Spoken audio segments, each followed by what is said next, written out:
حضرت عمر فاروق اعظم رضی اللہ تعالی عنہ کا وصال با کمال ہوا، آپ کی شہادت ہوئی، فتنے جس دروازے کی وجہ سے رکے ہوئے تھے وہ دروازہ ٹوٹ گیا۔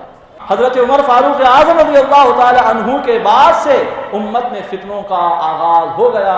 جب تک عمر فاروق اعظم رہے امت میں ایک بھی فتنہ موجود نہیں تھا۔ یہ شان تھی عمر فاروق اعظم رضی اللہ تعالی عنہ کی کہ جن کے فیضان سے امت میں اتحاد و اتفاق تھا، کوئی فتنہ پنپنا تو دور کی بات سر اٹھانے کو بھی تیار نہیں تھا۔ لیکن جب آپ کا وصال ہو گیا، پردہ ہو گیا، شہادت ہو گئی، اس کے بعد سے فتنوں کا آغاز ہو گیا، اور یہ چلتا ہی جا رہا ہے اور قیامت تک یہ سلسلہ چلنے ہی والا ہے۔ قیامت آئے گی تو ہی فتنوں کے دروازے اب بند ہونے والے ہیں۔